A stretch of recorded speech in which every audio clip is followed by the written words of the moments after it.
We are live for UFC 316 featuring Merab Dvalishvili versus Sean O'Malley for the Bantamweight Division title. This is the rematch. Also, in another big fight, co-main event, Juliana Pena puts the belt on the line against Kayla Harrison. Tell me this fight, is it going to be highly interesting and really determine where this division goes in the future? But first, next, we got Kelvin Gastelum taking on Joe Pyfer in a high-level middleweight division fight. You're not going to want to miss that. So 2 title fights on the line. But next up, Gastelum versus Pyfer. Stay tuned. Broadcasting live from an undisclosed location. This is the TCMMA podcast with your host, Chris Cross. Whoa!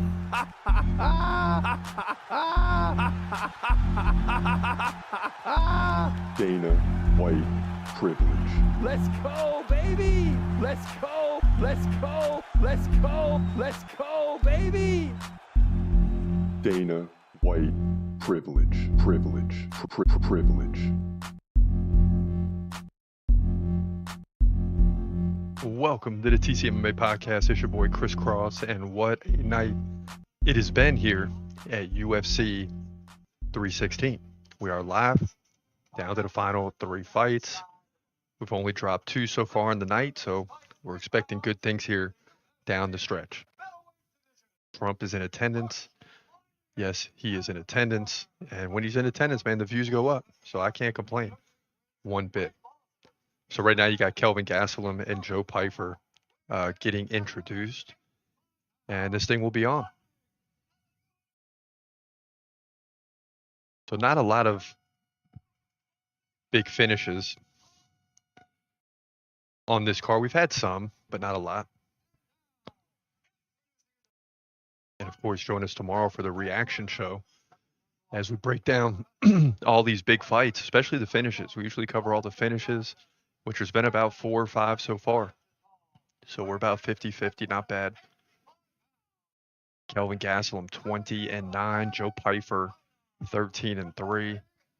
High-level middleweight fight. Both these guys got basically the same numbers. I mean, they're very, very similar. We got Joe Pyfer winning this one, and I'll tell you what, I'm glad we got him because he came into Spring Love.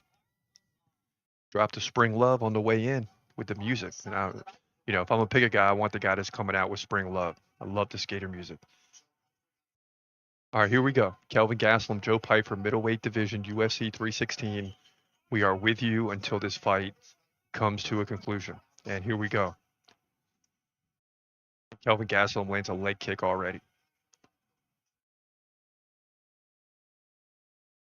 And first thing to notice is Pyfer stands orthodox right-handed. Gastelum stands southpaw left-handed. Pyfer with the big shoulders. He's solid. He is absolutely solid.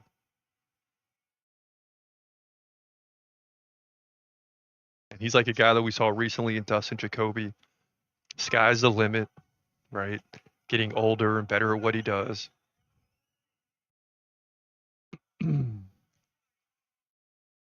Oh, big right already by Pyfer. Wow. Unbelievable that Gastelum is still going after that. Unbelievable. Gastelum is under duress already. He's back to his feet. Pyfer tried to finish on the ground. Gastelum spun out of it, but he took a big right. And Pyfer's going for it. Joe Rogan said before the fight, he's got to really be careful of his gas tank. I mean, he's going for it early.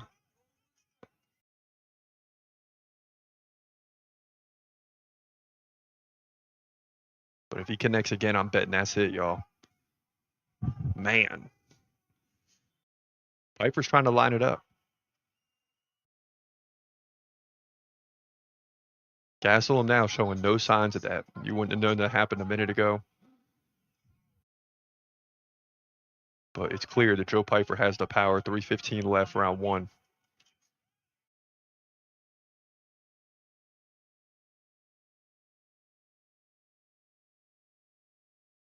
Okay, Joe, let's go. Let's get the finish here, baby. Let's get the finish.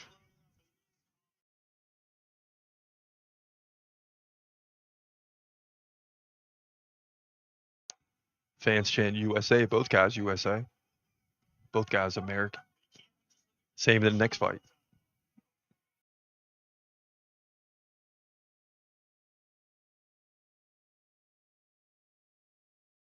That'll be 3 fights in a row. So we're getting all American winners leading up to Dvalishvili and Sugar Show, Sean O'Malley. So we got all Americans are going to be winning their fights. 3 of the 5 are USA versus USA. So that helps. Kevin Holland getting the first one here in the main card over Vicente Luque. Submitted him, which is incredible.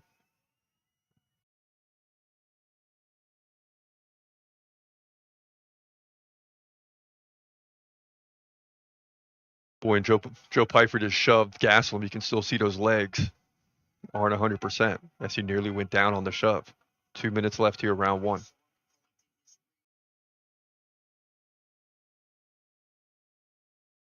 And the good news here for Pyfer is that he's kind of slowed himself down. He's relaxed. Hasn't thrown much over the last minute. He's really trying to find it. Oh, and Gastelum lands a nice right. Come in. Now Gastelum switches back to lefty. Pyfer stalking him now, coming forward. 130 left, round 1.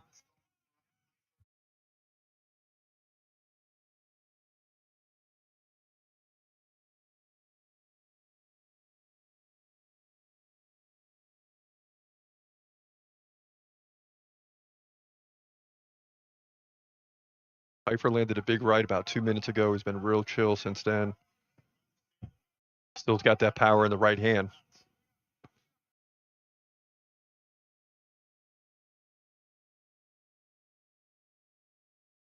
(13-6) significant strikes. Head strikes 9-1. So Gastelum having a tough time with that short reach. Oh, nice leg kick.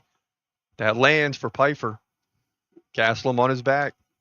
Feet, anyway. Not on his back, but backing up.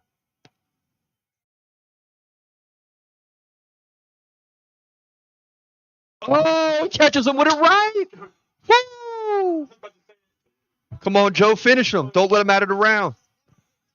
Yeah, let him up. I like it. Let him up. Yes, sir. 20 seconds left. Boy, Gastelum might survive this round. Man. Oh.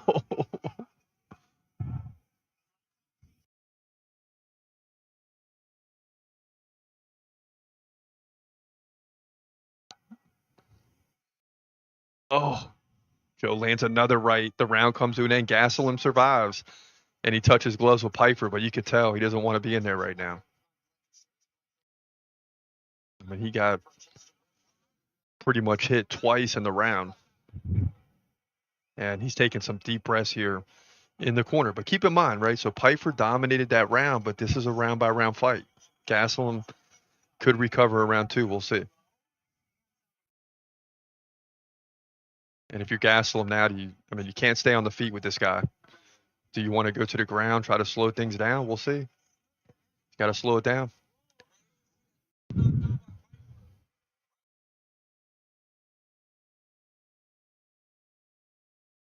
Beam.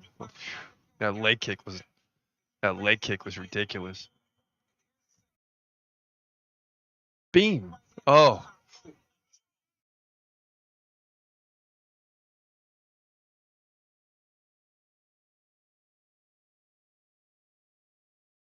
All right, round 2.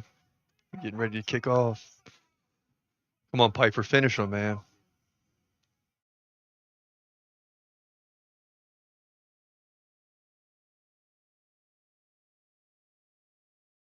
Yeah, Kelvin's going to be desperate here. I think a takedown's coming. Got to be a takedown attempt coming.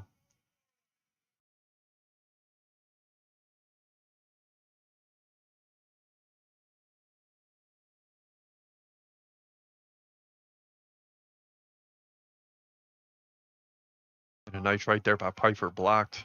Oh, left uppercut by Pyfer. Already 14-1 in significant strikes.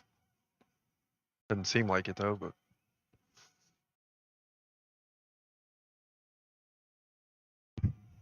It's going to be interesting now. The final, 6-8 minutes. Will Pyfer start to slow down? Yeah, Gastelum's been hit. Yeah, he's taking it. But he's the type of guy that's prepared for 15 minutes, too.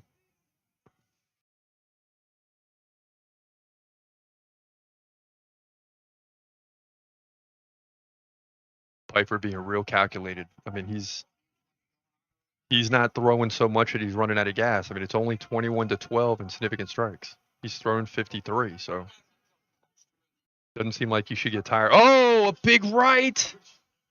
Piper lands again. Oh, another one. Let's go, Joe. Let's go, Joe.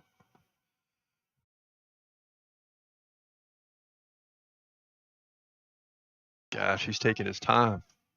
Another right. Goodness gracious.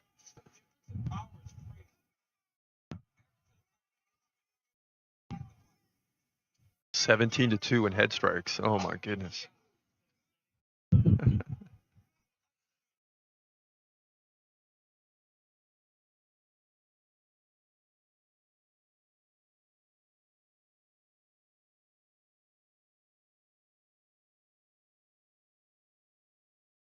Bean.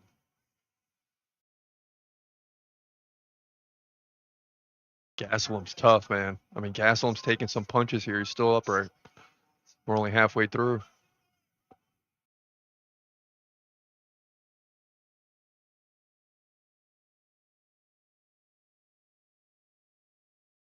Nice inside leg kick there.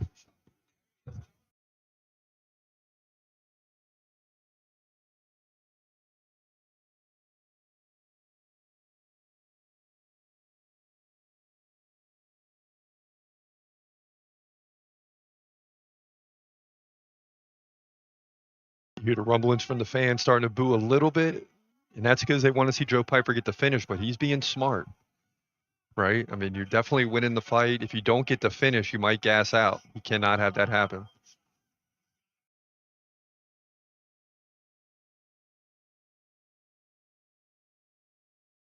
Gastelum moving forward. Lands a left and a right. 130 left, round 2.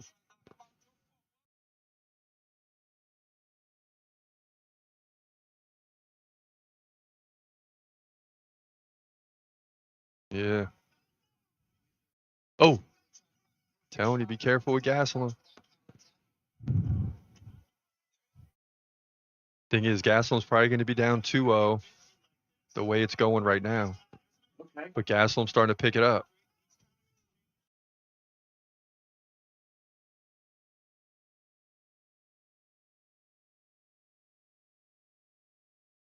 Under a minute now. And Joe Piper's only thrown 75. Here about nearly 10 minutes. So you're looking at he's not 7.5 strikes per minute he's throwing. That's it. So there's no way he should be tired in the third round.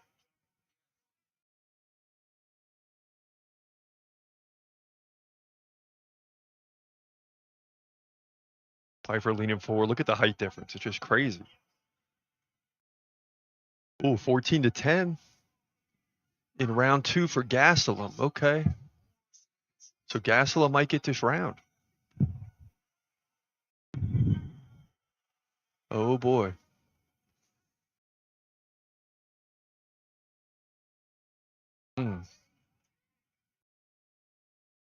Final seconds here. Gastelum may have got the round. It's now 28-21 in significant strikes. Gastelum got it. Last combo to end the round. 1-1 maybe. 1-1. This round's gonna be tough, man. Gastelum's a warrior, bro. Yeah. Oh, you think Gastelum's tired? Yeah. Yeah. Yeah, the reach is like 6 or 7 inches. But they have like equal numbers, but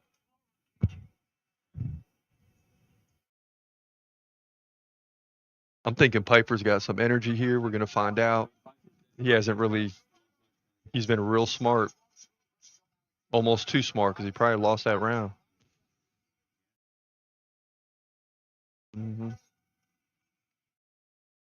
Oh boy.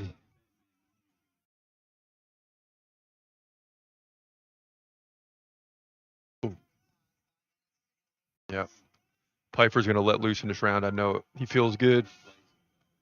Yep. You don't have to save anything now. Let's go. Come on, Joe.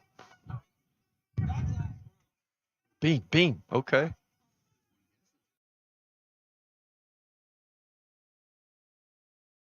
Yeah. Gaslam can take it.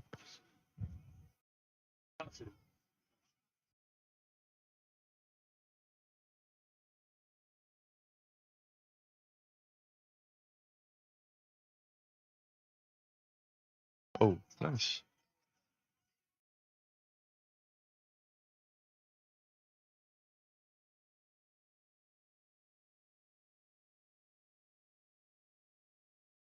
Come on, Joe. Pick it up, man. Shoot. That's too much now. 4 minutes left. You got to go.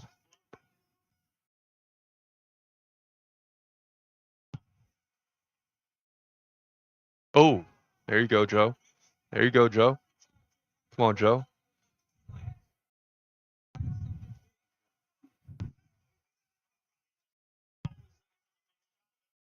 Yeah, Joe's just looking for the big shot.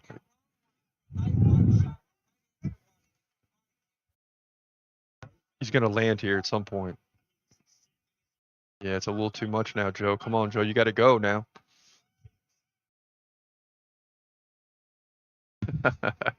Gaslam smacking that right arm. That left arm.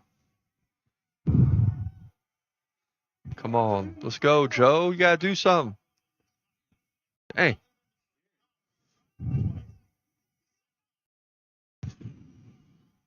Where we at? What's the number? Oh, 27. Oh, yeah, 28-7 in head strikes. That's a big deal. Okay. Joe might be up 2-0 now.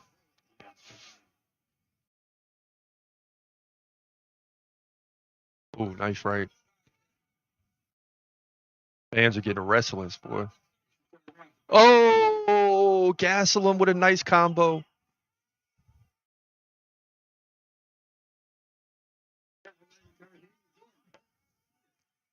See, and Joe's living off that first round. He's going to be surprised in this decision if he don't get it going. Now Gaslam walks him back to the fence. They separate, though.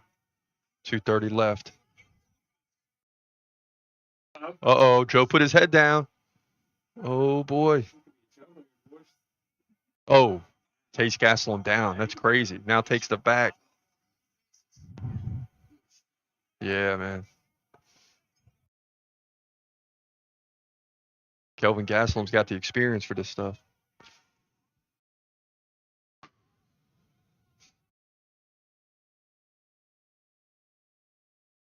Piper was a 3-1 favorite.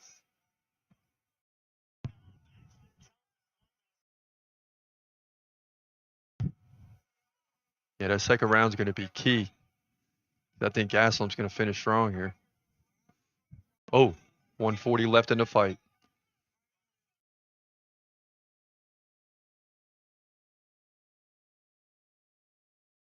Gaslam fainting a little bit.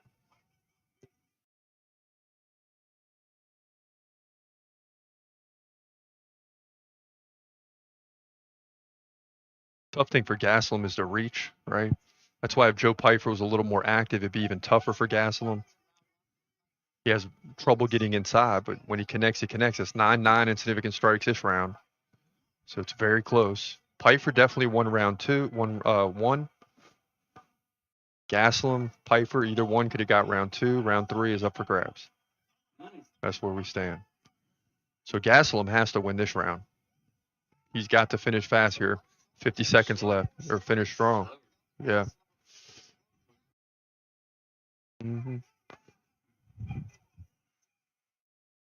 Gaslam just missing now. He can't connect. Can't get in close. Yeah, both guys want to finish strong, but you also don't want to take a big strike down the stretch here. So it's tricky. 30 seconds left. There's a big one by Piper. Nice inside kick by Gaslam. Nice left by Gaslam, see? Oh, boy. Come on, Joe. You got to finish strong now. This could be trouble. Gastelum sneaks 2 rounds on 2 judges' scorecards. Looking at a split decision. Oh my goodness. Fans boo, and that'll do it. And Joe could have pulled away in this fight, but he doesn't. So now anything could happen. 2 judges give Gastelum 2 rounds, and it's a split decision win. So we'll see. Anything could happen. The head strikes, though, is a difference. 33-12. That's usually a sign you're going to win, but yeah. Yeah. Gastelum was his one area of strength was 10-1 leg strikes, but that usually doesn't matter too much. Pfeiffer had a takedown, but these guys are less than a minute of control, so this was just stand-up striking the whole time. I think the fans just wanted to see a little more action.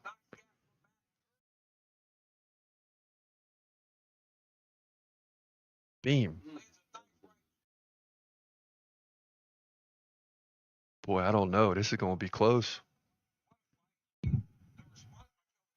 There should not be a 30-27 here.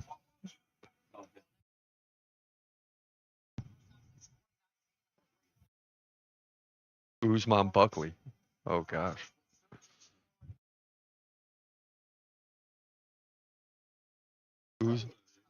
Buckley's for real.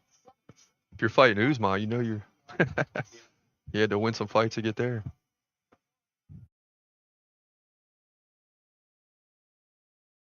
Here we go. Oh, shoot. I don't know, Joe. You could have done more. 29-28, 29-27. So it's Pfeiffer. 10-8. 10-8 round 1. Yeah. Gastelum knows. Joe Pfeiffer gets the win. Oh my goodness. Joe Pfeiffer gets the win. And that's a wrap here. Middleweight division, UFC 316. All right, so stay tuned. We're coming right back. Take a quick break, and then we got the co-main women's title fight. Juliana Pena, Kayla Harrison. Stay tuned. 2 former UFC fighters file new antitrust lawsuit against the promotion, against the UFC. And this one isn't so much about monetary damages as it is the future of the UFC, right? Because it's not, this one's more about former UFC fighters saying, hey, UFC more or less has a monopoly over contracts, which hurts us from signing with other promotions. It even hurts fighters that aren't tied to a promotion, right? Because it makes it hard to get into UFC. Then you're forced to go to a different promotion. And this lawsuit is going to be all over the place. And it's going to really, the ultimate goal, I believe, when I'm looking at this new antitrust lawsuit, is they're going to try to change the way the UFC does its contracts. So that's really where the story lies, right? So one of the things that sticks out for me is when you sign with the UFC, let's just say, make up something. You sign a 6-fight deal. The number per fight doesn't matter, right? But you sign a 6-fight deal. You don't know if that 6-fight deal is going to happen in 2 years, 6 years, or it's indefinite, right? So let's just say you get a 6-fight deal. The UFC isn't obligated per the contract to give you or offer you 3 fights a year. Now, a lot of times the fighters are turning down fights. Maybe they offer you a fight against someone you don't want to fight that's below you, right? So if the UFC is trying to force you into a corner, into a certain fight that they want, and you're not going for it, then they just offer you whatever fight they want, and you say no. And they do that 3 times a year, and then you don't see some of these guys fighting for a while. So there's all types of things going on behind the scenes. But I say this, okay, and this has nothing to do with the law. It's just looking at the sport. And I look at it and I say, well, let's not forget what happened to boxing, right? Boxing started out as this great sport, And then it quickly splintered into 5 or 6 different promotions, if you will. WBA, WBC, WBO, WB this, that, and the other thing. And the problem that we saw is you don't know who necessarily the champion of any division is, because there might be 5 different champions on the planet. There might be some champions with 2 or 3 belts, so you got 2 or 3 champions in this certain division in boxing. And you can never get the guys to fight. So what's going on now with boxing is they're trying to reconsolidate the thing so we can get the best fighters in the world fighting. Because if not, people lose interest. You know, if the UFC splinters into PFL, Bellator's, you know, let's just say, I know Bellator is kind of faded, but say the UFC splinters into PFL being at the same level, Bellator being at the same level, 2 or 3 other promotions being at the same level, and you have 5 different heavyweight champions. Well, who's the real champ? The UFC is not allowing its guys to fight against other promotions. It's not going to happen. So it will be interesting to see how this develops. I think the UFC is at a height right now, as long as Dana White's there, where the fighters are going to want to be in the UFC, regardless what the contracts are. If the contracts change, it could open the sport up to different promotions, but I don't think that will happen initially. That would happen when you get a better promoter in a different promotion. And the UFC parts ways with Dana White at some point, not because they want to, but because, you know, for whatever reason in the future. Could be 20 years from now, could be tomorrow. We don't know. But you get a better promoter in a different promotion than you do in the UFC, and then things start to go sideways. And yeah, it's, you know, you want to provide equal competition, but then the sport gets diminished and ruined at the same time. So what is the overall goal of the lawsuit? I just don't agree with the fighters doing this, and it's usually former fighters, right? That made their money or are unhappy about the money they made, and they're gone. They don't really care about future fighters. It makes it sound like they do, but they really don't. Yeah, you want to provide equal opportunity for different promotions, but then that could weaken the overall sport, and then nobody's making money. So what's the overall goal here? That's the problem with that. John Jones mocks Tom Aspinall, as well as that petition, right, that has been circulating. John Jones is more or less saying, hey, let's take this thing up to 200 from 100,000 signatures. John Jones does not care. Ladies and gentlemen, John Jones does not care. He's not fighting before he wants to. There's a game plan here. The game plan usually works because he pretty much wins every time. And Tom Aspinall is the ultimate opponent for John Jones. He's a real, true heavyweight that could be a problem for John Jones. So John Jones is going to play his game to perfection, and the UFC is not stripping him of his title. So I laughed at, like, I'm going to take the time to sign a petition. This is the fight game. Like, this isn't like, I mean, this is for fun. You know, you want to remove someone from office. I don't know. I'm just making something up, but you want to remove someone from office or a high profile position. You sign a petition, fine. Maybe there's some meeting there, so you take the time to sign it, but sign a petition to remove John Jones from the heavyweight title. The UFC is just going to laugh at it, probably rip it up. So John Jones does not care. You know, he's going to fight when he wants to and when he's comfortable, and that's the bottom line. And there's a lot of inner workings that we don't even know about. It's hard to say what's going on. I mean, it's hard to say what's going on behind the scenes. Does John Jones want more money? Does he just not want to fight? But every 18 months to 2 years? Is he playing mind games with Tom Aspinall? We don't know what's going on behind the scenes. And we don't know how much the UFC knows about John Jones, is why there's a weight here. We just don't know. We don't know anything. I mean, everything is speculation. And you can get mad at me for saying that, but that's all it is. Everybody is just speculating. That's what's fun about the fight game as well, is it's all speculation until it isn't. And we're all just trying to figure out what the heck is going on, because one of the best fights in the world right now, we can't get set up. But if you understand what John Jones does and what he's done in the past, this will make a whole lot of sense to you. Magomed Ankalaev is dropping the claim that Alex Pereira's future is uncertain. In fact, he said on X, Alex is done. He never coming back. Let's move on. June, July, August. I said yes. So is this true? Is Alex Pereira done with MMA? I'm going to say absolutely not. But right now he might just need a break. I mean, the guy went on a tear, fighting multiple times a year. Last year especially, he went on a tear. What was it, like UFC 300, 303, 306, something like that?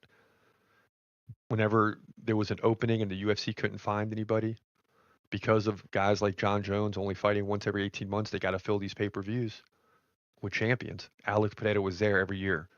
I'll fight, I'll fight, I'll fight.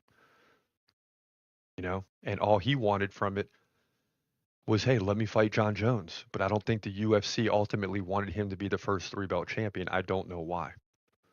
Because Alex Pereira did everything he was asked to do.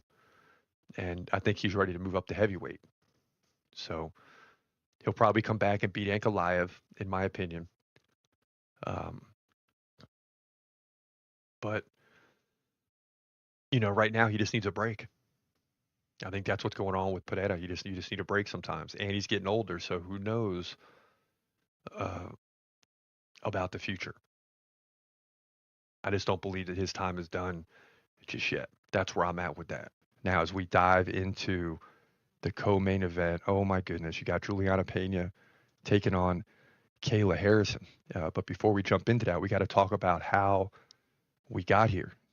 Here's a reaction to Juliana Pena winning the title. Check this out. 48-47, Pennington. Or Pena, now Pennington. Final judge. Oh my God, 48-47. Close. Round one, I'm telling you. And no! Yeah! Pena stole the belt and Pennington cannot believe it. She cannot believe it. Yeah, and the toughest thing for Pennington in that fight is that you're not going to get another chance for a while. I mean, you're going to have to really work your way back up. And I think, you know, with Nunes going out, you were able to capture the belt. But now reality is setting in. Pena gets the belt back. And we might have a belt to switch his hands a few times here because you also got Kayla Harrison looking really good thus far in her career. But this is UFC 300, right? A huge night.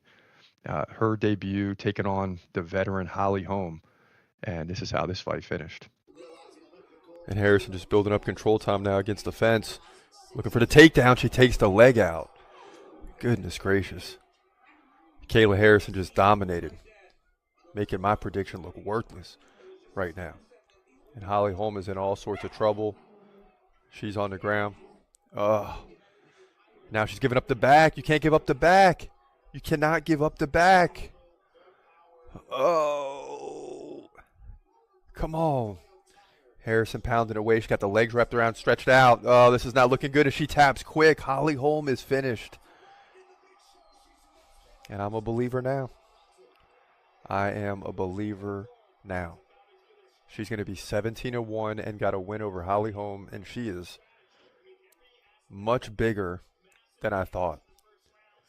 I mean, she is much bigger.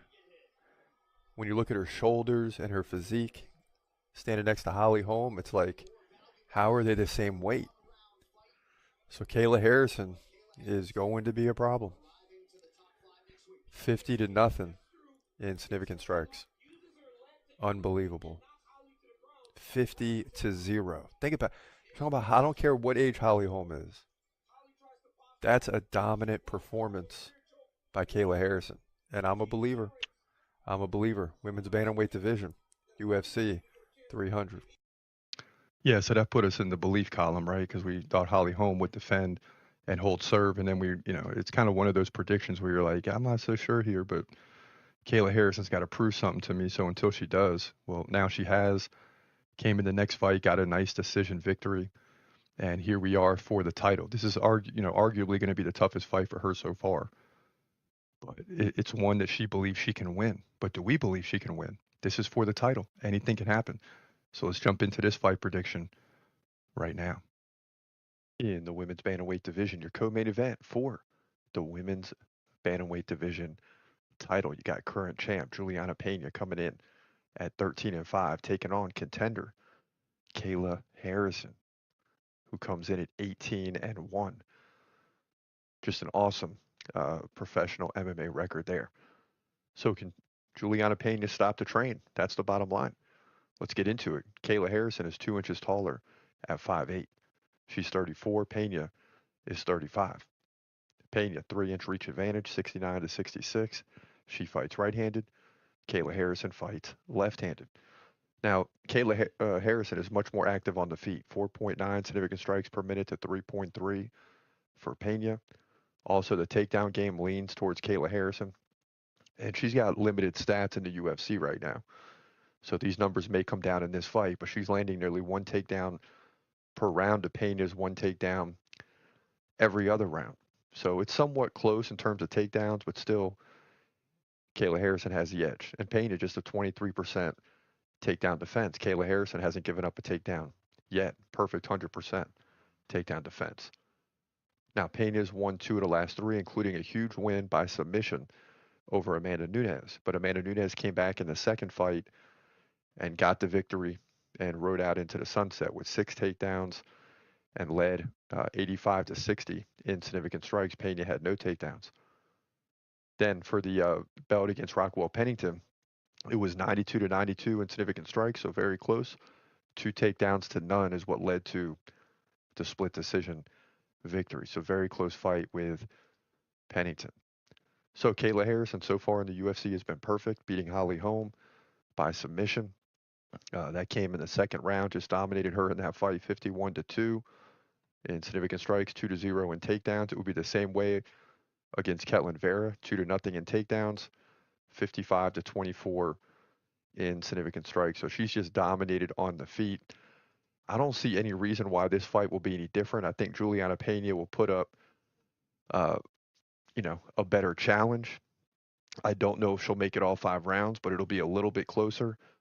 But I don't think Pena is necessarily going to have any takedowns. I think Kayla Harrison is too strong, whether it be in the stand-up or the takedown game. She can even get herself out of bad positions. Whether she puts herself there or not, we'll find out. But even if she does, she can get out of them with her strength. I just expect Kayla Harrison to come into this fight and dominate if it does go to a decision. I like her to win 4 rounds to 1. If someone's going to get the finish, it's likely going to be Kayla Harrison. It just seems like she's running like a train right now. And we said at the beginning, can Pena stop the train? I don't think so. I think this thing's like a locomotive. Kayla Harrison's coming for the belt. And in my opinion, she's going to get it. And she's going to do it in one of those 2 ways. But she's going to dominate everywhere to move to 19-1 here and take the belt. Women's bantamweight division, co-main event at UFC 316. So real simple there. I mean, we just think Kayla Harrison is going to dominate this fight. I've seen enough. She's at the pinnacle. And what makes this so interesting is that we've seen fighters cross over. Michael Chandler, Patchy Mix is on this card as well.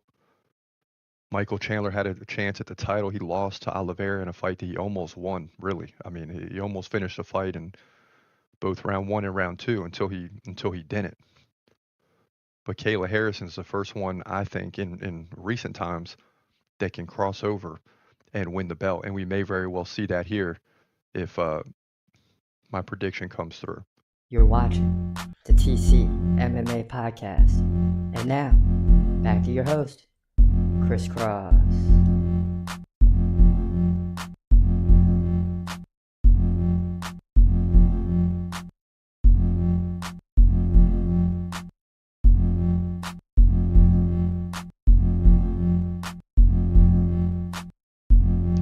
All right, we're back. Kayla Harrison versus Juliana Pena for the belt. Co-main event. Crowd's amped up. Americans winning every fight. Even if it's America versus America, we'll take it either way. Juliana Pena looking serious. Kayla Harrison, hard to read. But listen, she's 18-1, so she's probably just fine.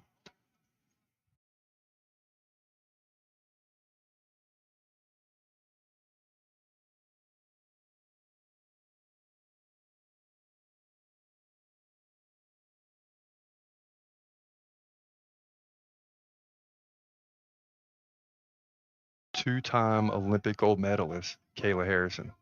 Unreal. So she's a serious problem. A lot of people expect her to win, right? She's nearly a 7-1 favorite. I don't agree, but that's what it is. We got her to win, but not a 7-1 favorite. All right, so Kayla Harrison is introduced. Juliana Pena getting introduced now, and this fight's going to be on and popping. Someone is walking away with the belt. Juliana Pena fights out of Chicago, Illinois. She's a 490 underdog. I don't even agree with that. A lot of hype surrounding Kayla Harrison, that's for sure.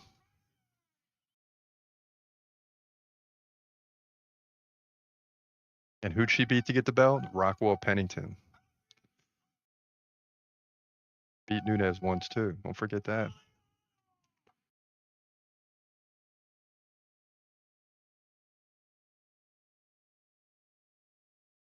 Oh, baby.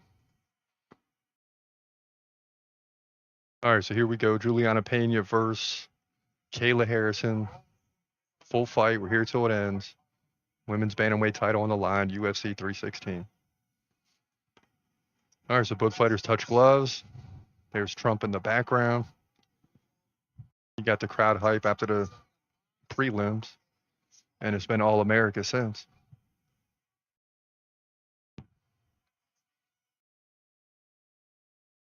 Nothing like a title fight in the UFC. You just hear the crowd is like tense, man. And here we go. Fight's underway. Kayla standing left-handed. Yeah, she's big as heck. Pena stiff as a board. She's standing right-handed. Really, they're kind of both stiff. A lot of trash talk between these two leading up to this fight. I mean, they're just going at it.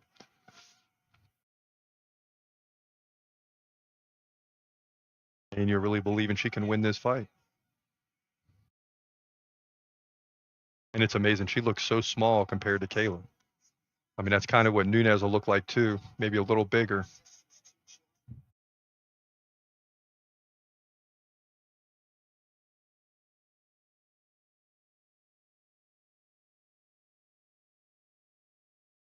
And what I really want to see is I want to see Kayla Harrison and Nunes fight for the bantamweight, but then fight for the featherweight after that. Can you imagine Kayla Harrison at featherweight? Jesus.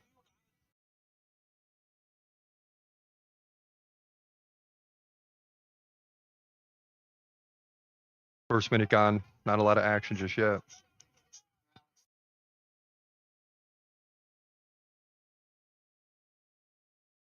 Now Kayla lands a left. Round one, always interesting because it's like, are they preparing for 5 rounds or are they trying to finish the fight early? Right now, it's looking like they're both prepared for 5 rounds.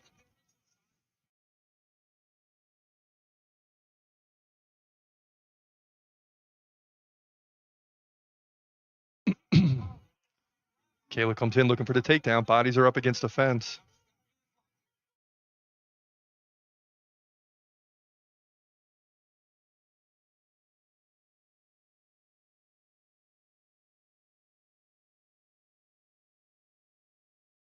Kayla Harrison getting underneath. Pena's going down. Yep, I knew it. Kayla Harrison was underneath, takes her to the ground, and here's where the fight's going to get interesting. Kayla Harrison already looking for the full mount. She gets that leg over, this fight's going to be... Now she's in side control.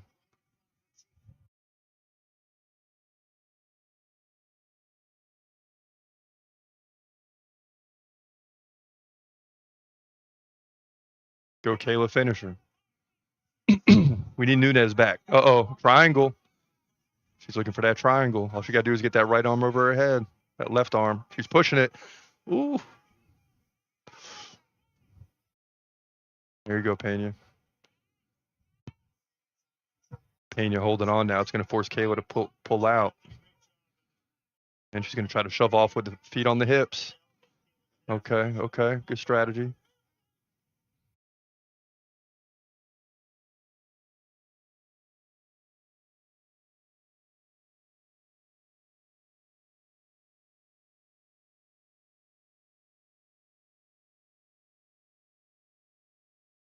Now Kayla postures up. Oh, nice shots from the back by Pena, but now Kayla comes in with a big right. 130 left.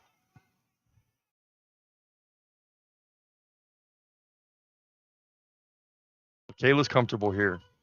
Uh-oh. Got for that arm bar triangle.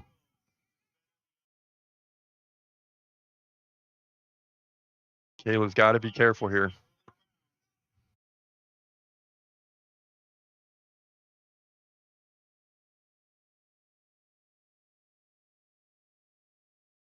Yeah, Pena's trying to get those legs up. Oh, up kick by Pena. See, I don't understand what's not allowed about that. They got to stop the fight now. Pena's on her back and she's up kicking. What's Joe Rogan saying? Oh, she's losing a point. So you can't up kick from the back.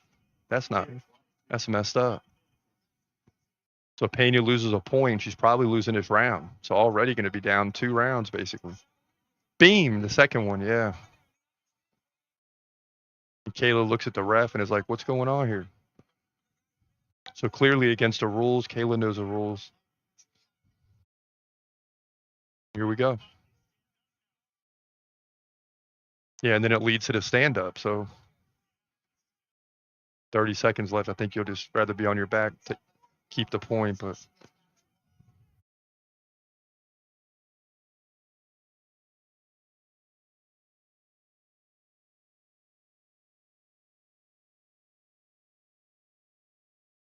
...15 seconds left in round 1. There's a tap.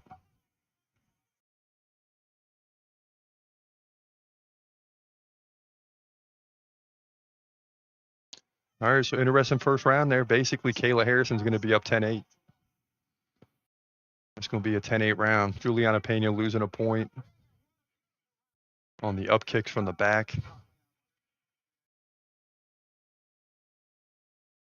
And how does that change the strategy for Pena now? Because now she's got to win rounds. Like she can't, you really can't give up another round.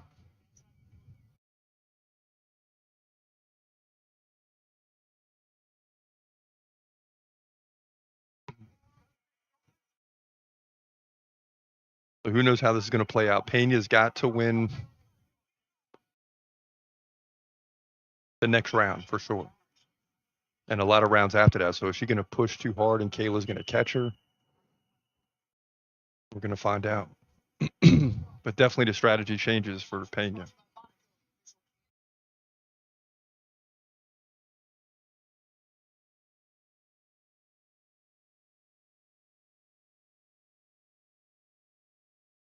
Freaking Kayla Harrison is huge, man.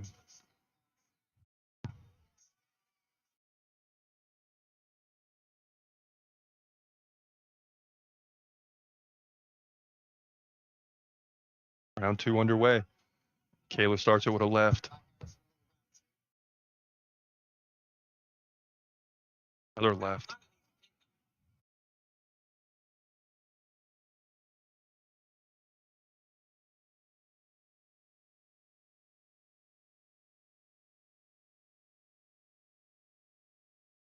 Beam.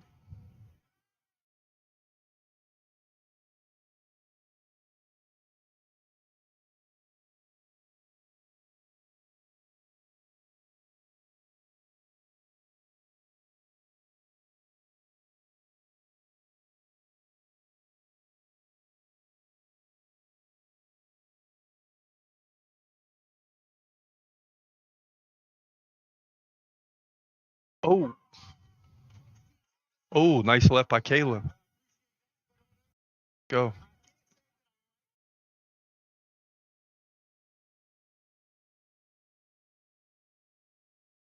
Come on, Kayla, get more aggressive. Let's go.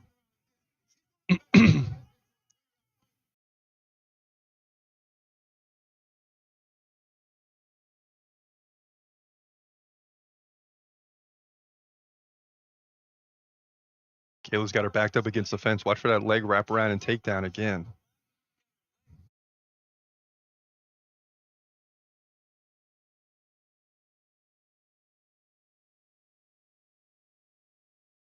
Good block. This is right where Kayla Harrison wants to be. This is her game. Why not? You got the strength, back her up against the fence. Controller. She's going to look for the takedown here. Don't get that head too low on Pena.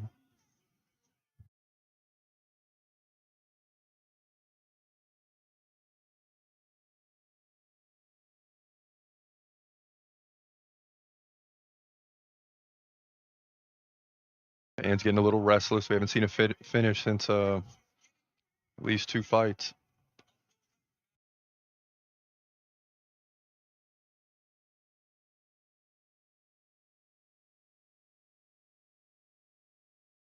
There's a takedown. Kayla back on top. 2:20 left, very similar to the last round. And this time you got her against the fence. You just got to posture up and start landing. There you go, Kayla. Drop an elbow. Yes. Get those dang hands on the back of the head. There you go. This is where you could finish it, man. Just start pounding. Oh, there it is. There it is, Kayla. Come on. Uh-oh, watch that arm bar. Almost an up kick again. Oh, my gosh. All she got to do is get that left leg over. Oh, no, she got the other arm. Yeah, she got to flip her the other way. That's not happening. Watch that right arm, Kayla. Oh, boy. It's going to be hard to submit Pena. Yeah, you just got to keep pounding away. Let's go, Kayla. Pound away. She's going to keep that chin down. She's smart. I don't know the strength of Kayla. 110 left here, round 2.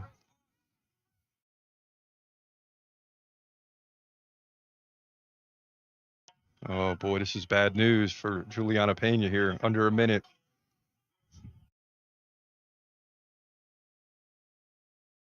Arm triangle. Oh, boy. Oh, boy. Don't let that right leg get over. Better block that right leg at all costs.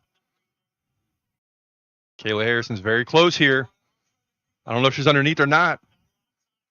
Oh, my goodness. This is close. This is close. Problem is she doesn't have much room here on the right side to try to finish it because of defense. 20 seconds left. Juliana Pena's probably going to make it out. Yep.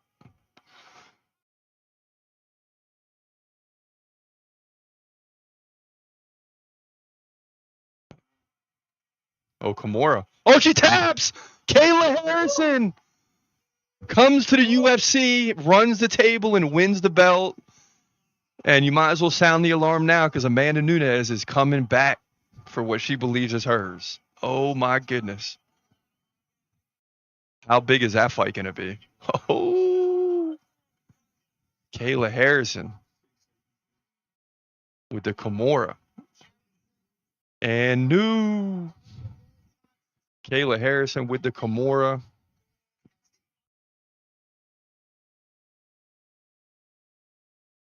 And she's taking it all in, Pena receiving hugs and things like that from her coaches. But Kayla Harrison is going to be the new UFC champion. It'll probably be about 15, 20 minutes for that fight. Oh, my goodness. So Juliana Pena goes down. Kayla Harrison wins the belt. And the bottom line is we got a new women's bantamweight champion here at UFC 316. Yeah, so that's the way it goes, man. That's the way it goes. And now we're getting ready for the main event next. I cannot wait for this next fight. Oh, my goodness. Merab Dvalishvili versus Sean O'Malley is on deck. You're not going to want to go too far. You're not going to want to go too far. Trust me when I tell you. So stay tuned. We're coming right back very shortly. Steve Piper says DDP is beating Hamza, right? And he gets 9 likes there. So there's a lot of people that are for DDP. You're going to see that today. Nick says Dreykus will surprise everyone again. He will KO Hamza. Don't see it happening, but hey, stranger things have happened. There's Boers, though. We have waited so long for this. Let's go.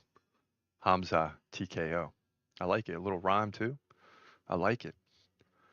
And again, you're going to see people all over on both sides of the fence. Omar says Hamza all day. Hamza fights hard normally. Imagine this is the chance he's been waiting for years. He's going to be a machine, believe me. Yeah, and you think about that. All these other fights he's got to do to get to this point, and now he's finally there, and you're telling me he's going to lose? I mean, we'll see. Rick says DDP by TKO. EP says, let's go, man. Let's go. Let's get it on. Let's get it on. Matthew says, if Hamza cannot finish DDP in the first round, and here we go. DDP will pick Hamza apart from round 2 and retire him like most who have faced DDP. But see, that was my point, is you're looking at it as other fighters DDP has faced. You're not looking at it as Hamza Chimaev. It's not other fighters. This is not Adesanya. This is not Strickland. This is not other guys that are going to wear down, that are going to try to cruise to the 5th round. Hamza is going to pressure you from the beginning to the end. That's the problem. That's the problem. And it's not like DDP is just going to be fresh. Jerry Casey, heavy man wins. Fight night. Bonnie, Hamza, bet your house. Yeah, I know it. He's going to be the favorite. Wes says DDP by TKO round 2. 11 likes, 6 replies. People jumping on both sides there in the replies. Eric says, finally, so excited for this. Let's go. And isn't that the thing, though? Forget who's going to win the fight. Isn't everyone just excited to see what's going to happen? All the talking done. Everyone's just excited to see what is actually going to transpire. Rudy says, want to bet? Say 100. I don't need to bet. I don't bet. And if I do, I put like $2 on every fight. So I'm going to make $5 or $10 or lose 5 or 10. I just do that for fun so I can go there and see my record for the night. Right? Sometimes you win, it's on a favorite. You really don't win anything. There's no need for me to bet. We do this times 500 every year. Make picks. But it's just simply an opinion. Cobra says, dude, not again. DDP beat your boy Adesanya, and now you're back in the wrong horse again. Okay, so obviously you don't watch the show. I mean, maybe you got one thing here. But I've been talking about Hamza for years. If you are that slow, put a ton on Hamza so you can learn. And we don't have to put anything on Hamza. To me, it's already a foregone conclusion. Javier says Hamza is going to steamroll him. Steve Way's back. Dang right he is. Wes jumps in, saying KC isn't a tough fighter. I'm just saying he doesn't stand a chance against DDP. So again, these are the types of things that people are saying, right? Both sides of the fence. The farther Hamza goes, the more people are jumping against him. It's a lot like McGregor, minus the craziness that McGregor brings in terms of promotion. Don't get me wrong, Hamza's going to talk some trash. And he's going to back it up, a lot like McGregor did early on in his career. But as you do that, and especially as he missed weight in the Nate Diaz fight, had to pull out of 2 or 3 other fights, people are against him. And that line only gets bigger.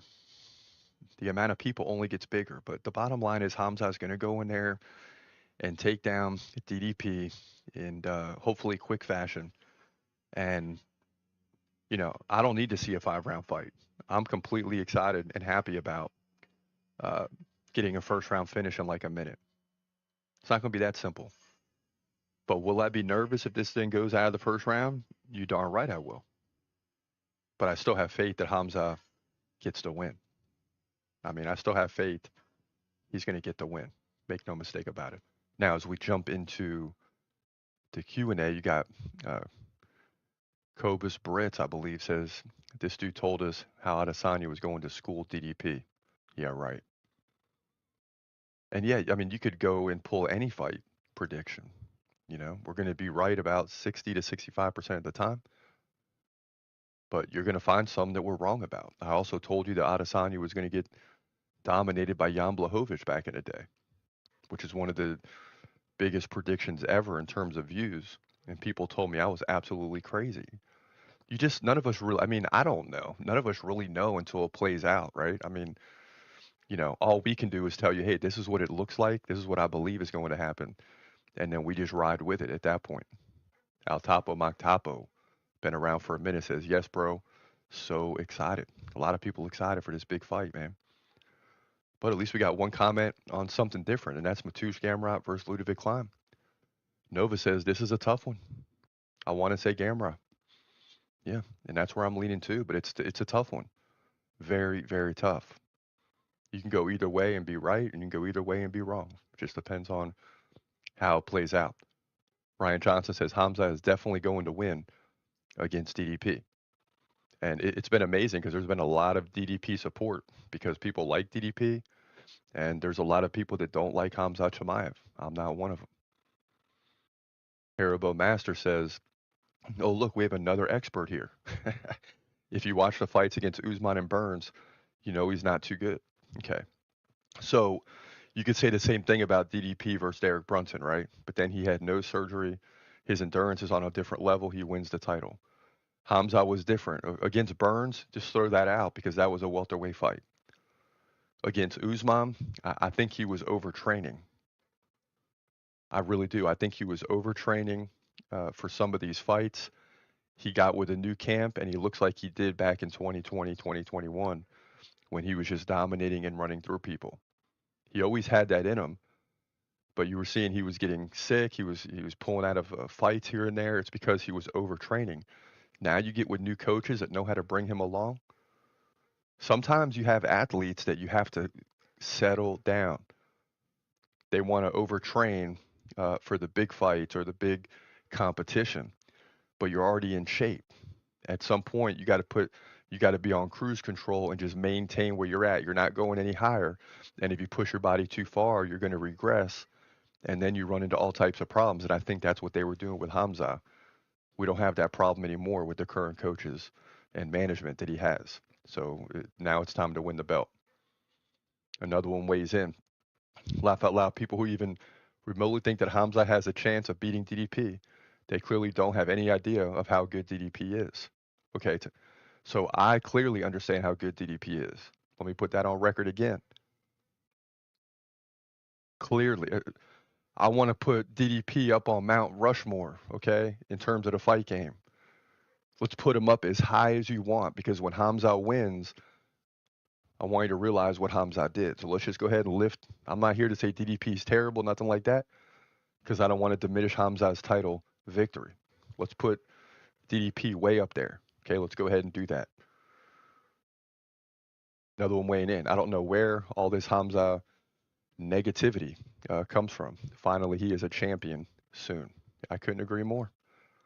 But, when you have high-profile people like this, fighters, there's going to be some negativity along the way.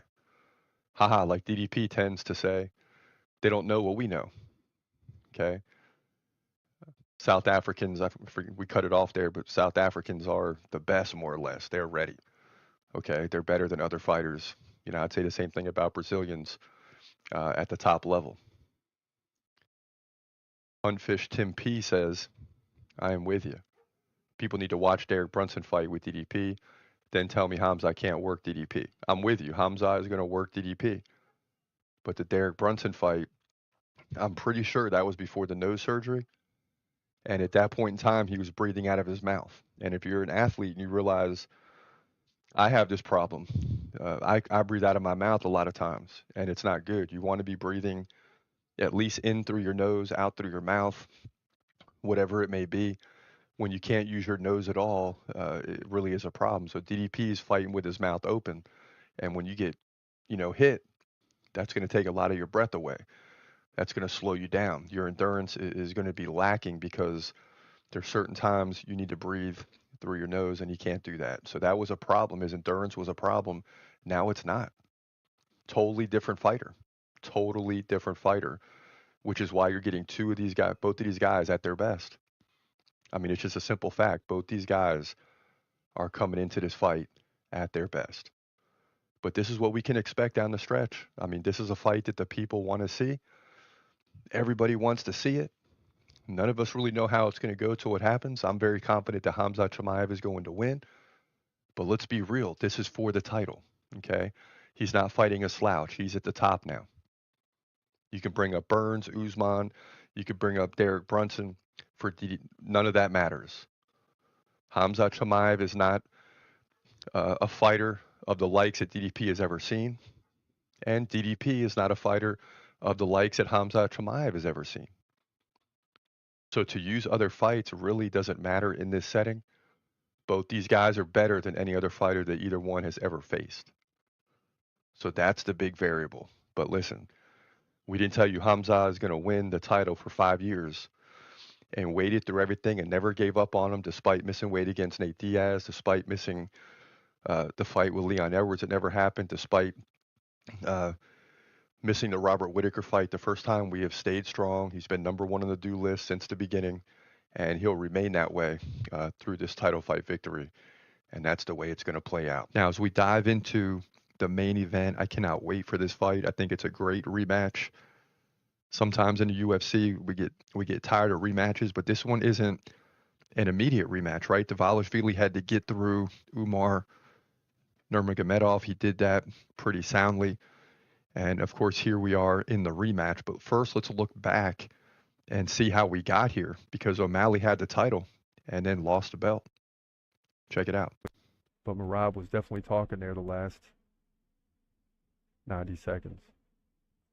And he puts on the big wig and he's ready. Joe Rogan already ready to talk to him. Joe Rogan knows what's happening. Just give it to him. It's obvious. 49-46. 48-47. 48-47. Unanimous decision. And no. Merab sort of couldn't believe that. 2 judges, 48-47. And now Merab is breaking down a little bit. So I think all the tension is gone because now he got the belt on his waist. And he's going crazy on his knees. And you realize in that moment, okay, I just accomplished the highest level. And then he hugs Aljamain and the coaching staff and things like that. And now the love is coming in. That's what I wanted to see. That's usually what happens. That's what should happen. So Joe Rogan talking to Merab Dvalishvili, but that's the way it goes, man. I had a bad feeling this could be the possibility. We go 5-5 on the night, lose the main event, but listen, still a great night at the Sphere. Great night at the Sphere. Merab Dvalishvili is a new bantamweight champion here at UFC 306. Yeah, so there you have it. And you know me, I'm a big Sean O'Malley fan, big Sugar Show fan. But this is going to be the ultimate test. And he wasn't far off, right? One judge 49-46, so he lost on that one. But could have very easily got a split decision if one of those other 2 judges gave him another round. Both of them had to make that happen. But it's not like it's out of reach. He just has to do a little bit better in this fight. Now, as we preview the dude list, specifically Merab Dvalishvili, right now, number 7. That means we should be predicting him to win, right? The tough part, though, is that we're a big Sean O'Malley fan. He's number 11, and this is a way for him to jump way up on the dude list. But in terms of tradition, we should be taking Merab Dvalishvili. But will we? Let's dive into that prediction right now. In the bantamweight division, for the bantamweight division title, you got a big rematch here between Merab Dvalishvili and Sean O'Malley at UFC 316. So let's get right into it. Of course, these guys had a previous fight. Dvalishvili really dominated that fight. He's now 19-4, holds the belt. O'Malley's looking to get it back. He's 18-2. So 2 guys with impressive records, as you'd expect at this level. Now, O'Malley's 5 inches taller at 5'11". He's 30, right in the prime. Dvalishvili, 34. O'Malley, 4-inch reach advantage. He's a switch stance fighter. Dvalishvili fights right-handed.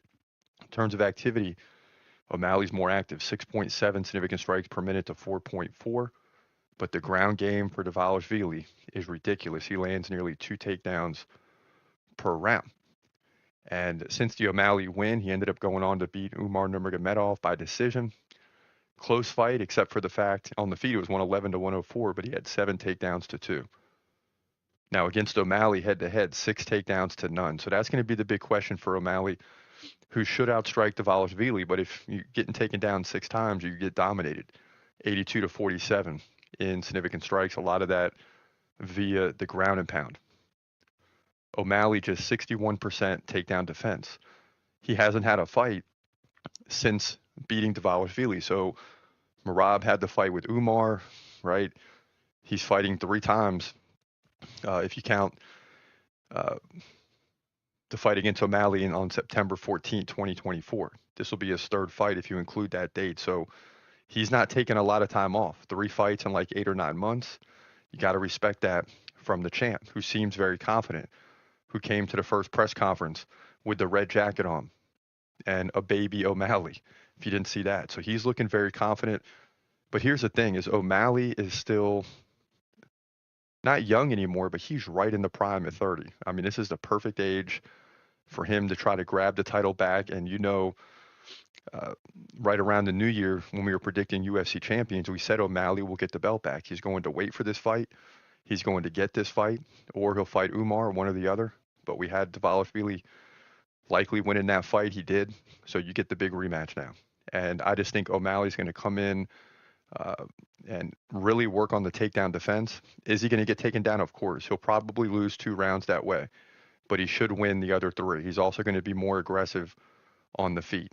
You can't just land 47 significant strikes and walk away with the belt. It's not going to happen. So he's got to get better there. He's got to dominate significant strikes, limit the takedowns to 3 or 4, get out of 2 of them. Easier said than done.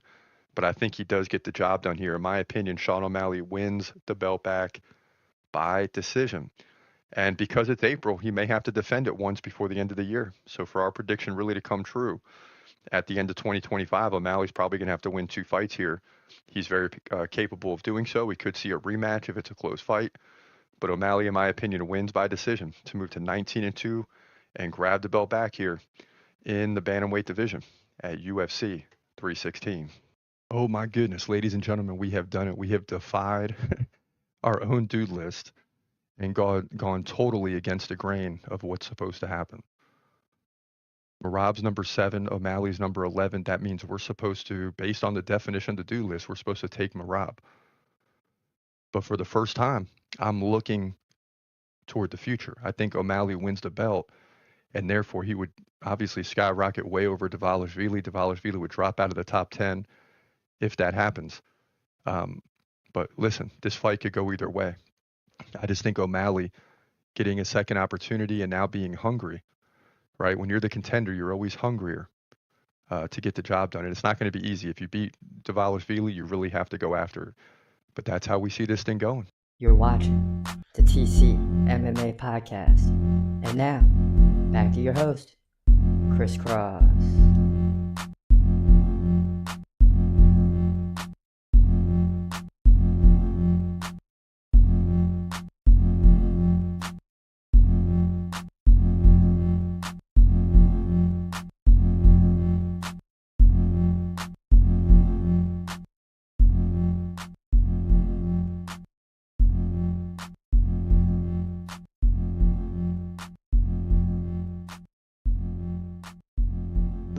Welcome back. It's your boy Chris Cross. We are live. Main event coming up right now. Sean O'Malley coming out to Trump's song that he used on the campaign trail. Now Merab Dvalishvili coming out. Crowds booing like crazy. So O'Malley did it. He did the right thing. He played Trump's song. He's got the crowd behind him. Trump's in attendance, right? That's what he wants. Perfectly done. And you want that crowd support heavily, even though it would be that way anyway. But you just get the fans in a frenzy by doing that. So that's where we stand. Let's get this thing lifted up. So right now, Dvalishvili walking his way toward the octagon. Oh! What happened? Somebody fell into Merab on the way in. You know, right when I clicked over, it looked like he shoved him to the ground. I don't know. But some fans fell into Merab, but he's fine. This guy is all smiles walking to the octagon. This is the way we always see him. He can go for 5 rounds. He's got a ton of energy. And O'Malley's going to have to bring it to get this win. Now, while we're waiting for this to happen, let me see what we got here. Yeah, there's the picks for tonight. So we stopped at fight 6. We'll finish it up later, but Kevin Holland won. Patchy Mix lost. Pfeiffer won. Harrison won. So basically, we're 10-2 on the night. So just a great night for us. But the main thing to look at there is that 9-9 in the main event. That's why this fight is so critical. We lose it, we're 10-3 on the night and 9-10 overall. So we desperately want to get this win by O'Malley.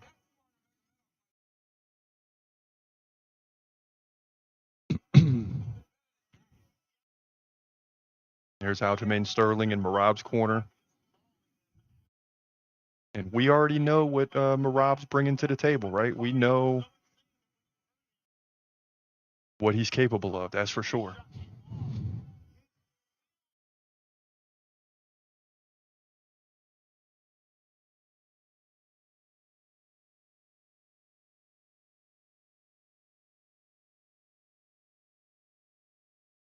Not tonight, Merab. Not tonight, baby. Not tonight.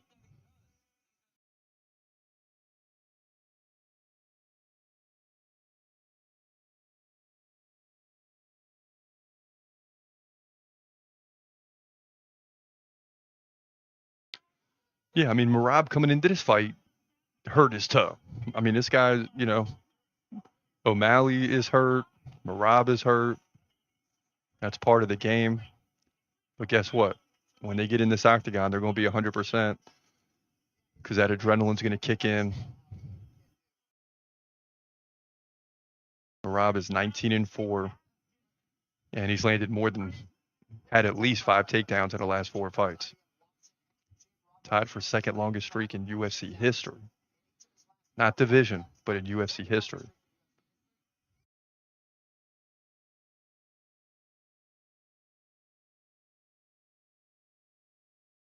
Let's go, O'Malley. Let's go, O'Malley. Come get this belt. King Terzi saying in the chat room, are you going to Chicago for Hamza? I wish. I would give up all the views for that, to be there in person for that fight. Obviously, we can't do the live stream and post all the videos we do on fight night if we're there, but hey, somebody wants to send me a ticket, I'll gladly go. You know the tickets are expensive.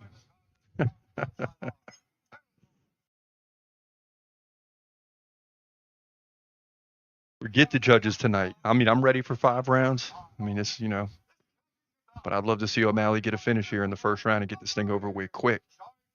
Let's go.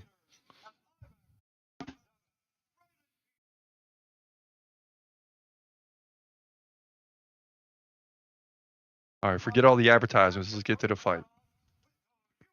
Enough is enough.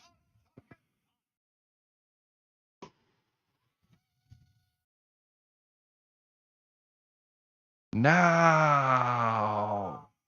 Woo.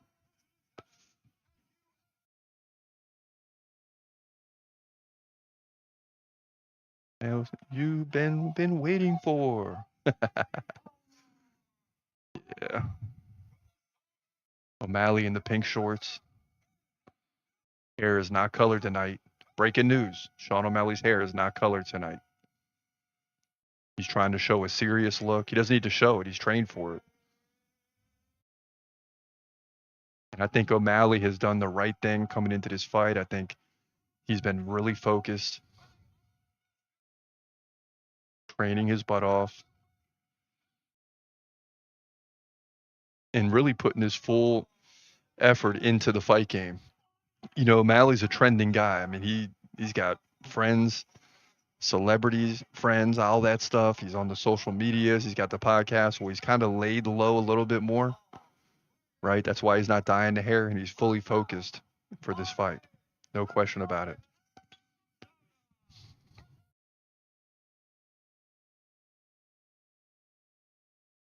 Yes, sir. #1 ranked. Yeah. Yeah. And will this be like Max Holloway in the featherweight? Best in the world, but can't, one of the best in the world, but can't win the belt. Holloway won the belt, but once Volkanovski came into view, forget it. And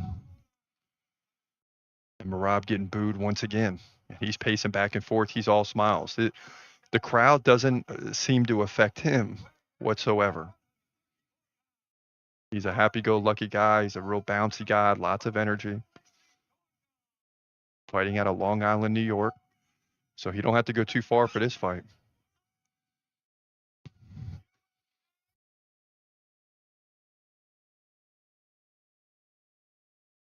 Not tonight, Merab. Not tonight, baby. Not tonight.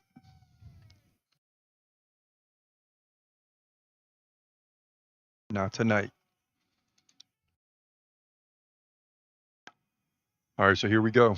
UFC 316 bantamweight title on the line. Merab Dvalishvili takes on Sean O'Malley. Part 2, the rematch. We're with you here until this fight comes to an end. And what a fight this has got to be. I mean, it just has to be. O'Malley down on all fours like he always is. He's ready to go. And we're just seconds away. People got the phones out there. This is high drama here, ladies and gentlemen. Here we go. Here we go. Second title fight tonight. Kayla Harrison winning the women's bantamweight title just before this. Nunes came in the octagon. She said she's ready to go. And so we're going to see that fight. That'll probably be in December. Spinning back kick by O'Malley to kick things off. And we expect a much more active O'Malley tonight. He said he wasn't right in the previous fight. Not a guy that likes to make excuses, just being honest. So we're going to see. Crowd's going crazy for O'Malley. Coming out the Trump song. He's got the crowd in a frenzy ahead of this fight. And Sean O'Malley is echoing around the arena here in New Jersey. 45 seconds gone.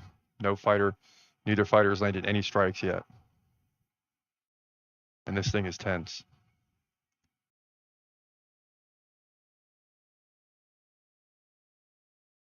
Yeah, it's loud as heck in there right now. I mean, it is loud.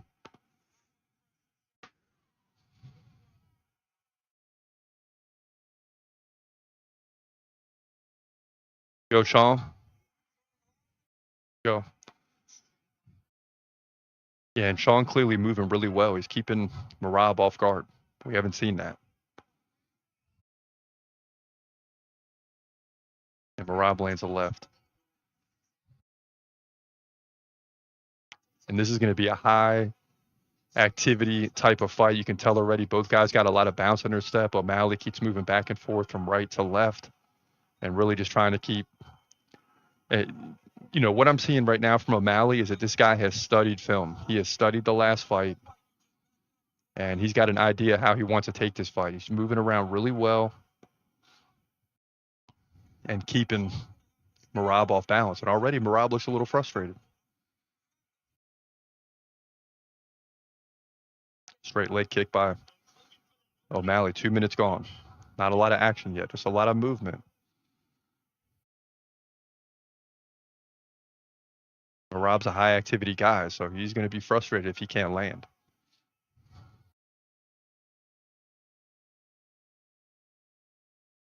And a nice right by O'Malley coming forward and a straight leg kick.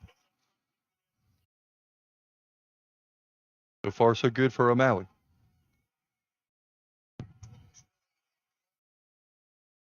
Oh, and a nice left by Merab.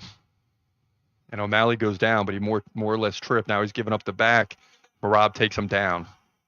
And, man, things were looking good for O'Malley. He's trying to get back to his feet now. But they were looking good until that takedown. He takes a knee to the body. 2:05 left in round 1.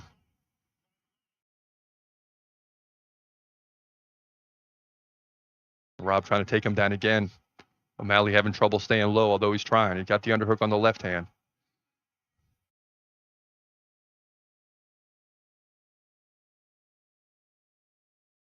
Get out of there, O'Malley. Come on. There you go. Get out of there. Okay. both underhooks now. He's going to get out. There you go. Crowd loves it. O'Malley goes down. Takes a right on the way back up. Things are picking up. Things are picking up. And O'Malley's just got to remain calm, right? He's got to continue what he did at the beginning of the fight. The last minute has been a little bit more, punches landed, nearly giving up a takedown. Here comes another attempt by Merab.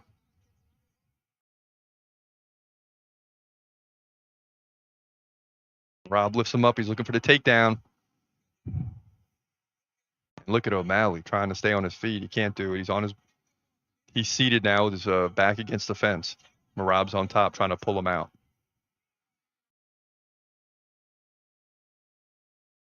Now Merab comes in, lands a left and a right. O'Malley's on his back. 45 seconds left.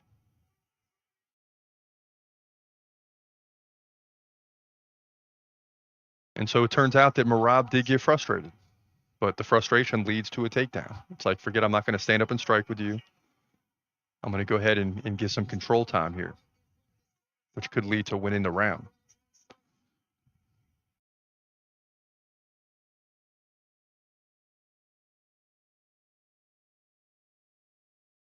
But O'Malley defending well on the ground. Just doesn't show much sign of getting up from this position. Well, now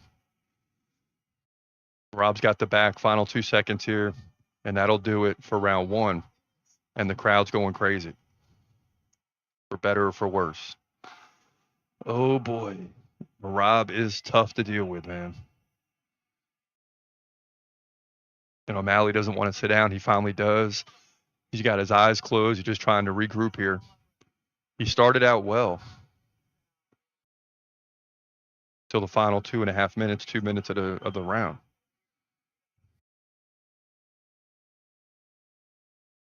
His corner's telling him he's getting too tall when he's up against the fence, which is true. And that's what's leading Merab to come in and get the head on the hip. So when O'Malley's up against the fence, he's too tall, right? You're trying to keep your head away from those punches, but then it leads to the takedown. So he's got to stay low, right? And O'Malley doesn't want the fighter or his opponent in his body, right? He wants to keep you off guard, a lot like Israel Adesanya, right? Israel Adesanya doesn't want you in his body. He wants to keep you back and keep you at distance and slow you down. And O'Malley was doing that for the better part of half the round, but it didn't finish well. Here we go, round two.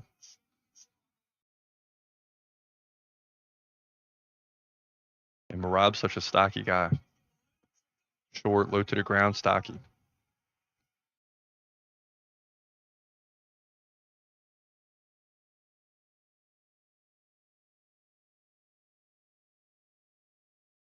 And it really changes, and this is the problem for O'Malley, is it changes your game plan, right? Spinning back kick missed. Is you're less likely to go for big strikes because if you miss, you're getting taken down. So it's a risk-reward type thing. And how many times do you throw big punches and don't land, right? So he's got to really be calculated here.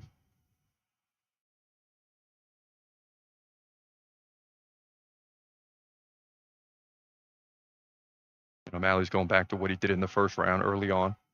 A lot of movement. Oh, and Merab comes in with a right and a left, backs up O'Malley. O'Malley did not like that.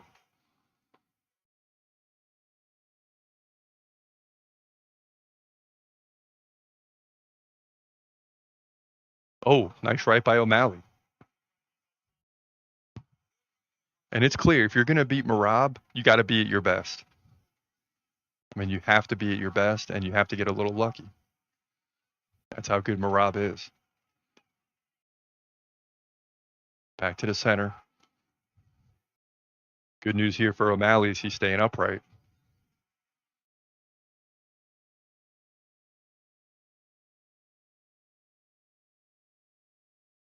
But Merab beginning to press again, and you're starting to see O'Malley's back near the fence. That's where he gets in trouble. Because Merab's coming forward, O'Malley's going back.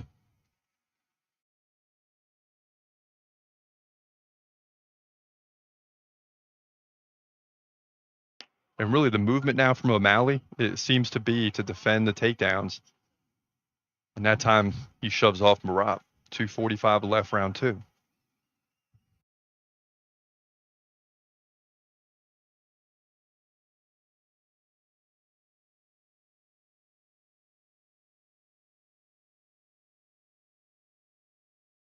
Go, Sean. Let's go, Sean. Let's get it going, baby. Let's get it going.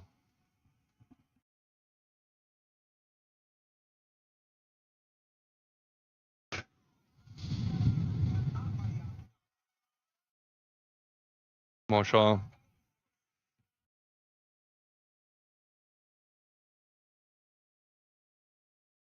Both guys in the center of the octagon. Final 2 minutes. O'Malley has given up no takedowns in this round. That's an improvement from round 1. And if the fight stays on the feet, that's doesn't mean O'Malley's going to win, but it gives him a chance.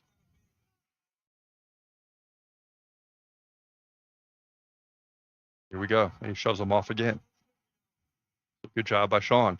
And he lands a left. Merab felt that one. He partially blocked it, but he felt that one. Oh, nice right by Merab. Dang.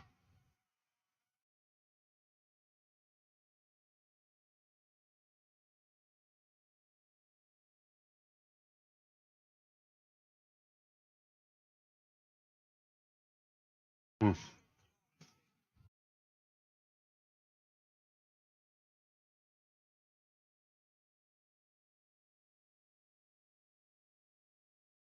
Let's go, Sean.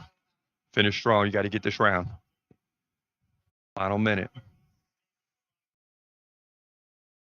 Oh. Merab comes in with a big right.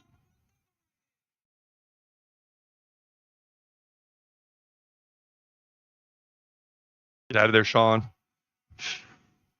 Merab's got him backed up against the fence again. This is where he gets in trouble. Sean gets out of it, lands a right. The crowd loves it. Merab smiling. Got to be a confidence booster in this round for O'Malley.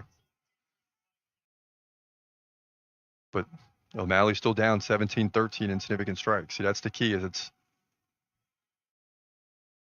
Dvalishvili would love to land takedowns. If he doesn't, he's still very confident on the feet. Both guys swinging, neither landing. Ooh. And that's the end of this round. And I don't know about round 2. I don't know. But the fans are loving it. I mean, the fans are going absolutely crazy. You're getting a lot of action here between these two. Unbelievable. Now we're getting a view of Merab's corner. He's all smiles. He's not even sitting down. He's all smiles.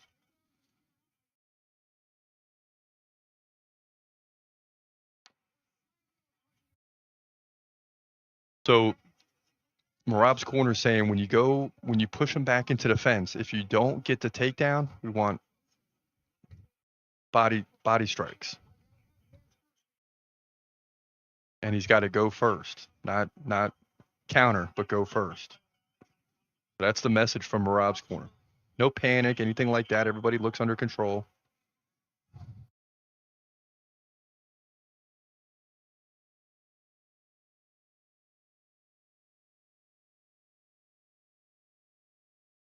Yeah, I'm with DC on that. I mean, Daniel Cormier saying Sean fought a better round in round 2, but it's still 2-0 Merab.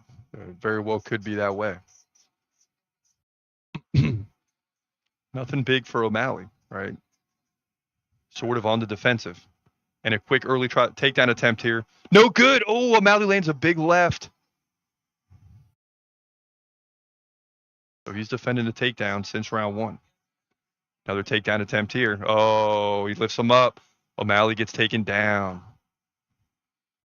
Not good, not good. Now O'Malley's on his back. And O'Malley's got to get back to his feet here at all costs, or this fight is going to go sideways. A lot of people saying on Twitter it's either 2-0 Merab or 1-1. I had 2 people say that. Very close round 2. And I think what happens is when a guy wins the first round and then you get a close second round. I think some judges just, we've talked about this before, human nature, are going to go the other way. So I'm leaning, 1-1 right now on two judges' scorecards. But if it does go to a decision and it's close, that's going to be a confusing round.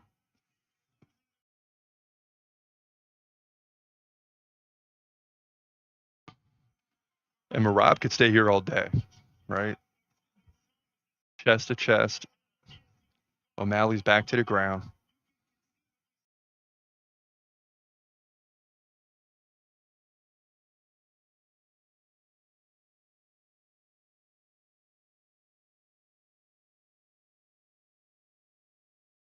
And see, this is not where O'Malley does well, right? I mean, especially a guy as relentless as Merab.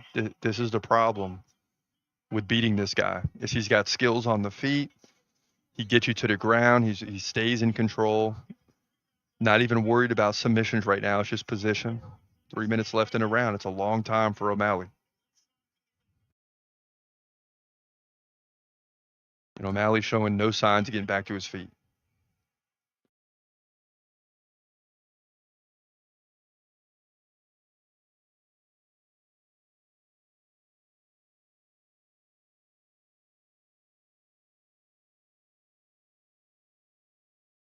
And O'Malley trying everything he can to get his, his feet on the hips of Merab. Merab just does a great job of continually even moving forward, just walking O'Malley back around the octagon. O'Malley's trying to get to the fence. Now, potential triangle coming here for Merab. Oh, nice knees to the body. And this is unfortunate for O'Malley because it just seems like, okay, you need to hold on here, but you can't keep having rounds where you're trying to hold on. All right, Sean now trying to get back to his feet.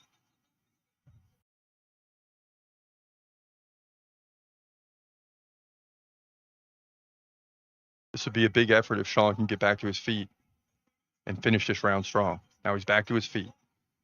Now he's got to break the hands. Now O'Malley goes back to a knee. Left shoulder against the fence. He's taking knees, though. Boy, and that grip of Merab's is hard to break. He's got one underhook. O'Malley has an underhook. He gets taken back down. Man. And O'Malley really struggling here. Look at this. Merab is a machine, man. Merab is an absolute machine. Come on, Sean. 61-4 total strikes here for Dvalishvili, so he's winning this round. Sean gets taken right back down. It's got to be frustrating as heck.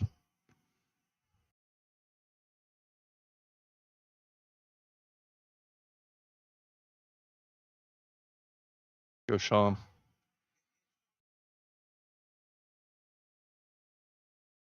Uh-oh. Oh, boy, he's underneath the Sean here. Oh, my goodness. And he's got the crank locked in. 25 seconds left. Oh, no. Oh, no. He taps. O'Malley taps and cannot believe it. Merab finishes Sean O'Malley. Unbelievable, bro. And he shakes Trump's hand. And they're talking now. Very respectful. Very respectful for Merab. Trump telling him, great job. He shakes his hand a second time. And unbelievable. Merab. And he's going to get a photo with Trump. Unbelievable. And Sean O'Malley shaking Trump's hand as well. And, it's got to be very disappointing for Sean O'Malley, man. I can't believe he tapped Sean O'Malley. I just can't believe it. I mean, I can, but I can't. Unbelievable. So that's the way it goes. Sean O'Malley falls. And still, UFC bantamweight champion Merab Dvalishvili here at UFC 316. Unbelievable. That's the way it goes down. Merab keeps the belt. And that's going to finish another pay-per-view event for us We appreciate y'all watching. We gotta let y'all go. It's your boy Chris Cross. Have a great day and God bless as always. Peace.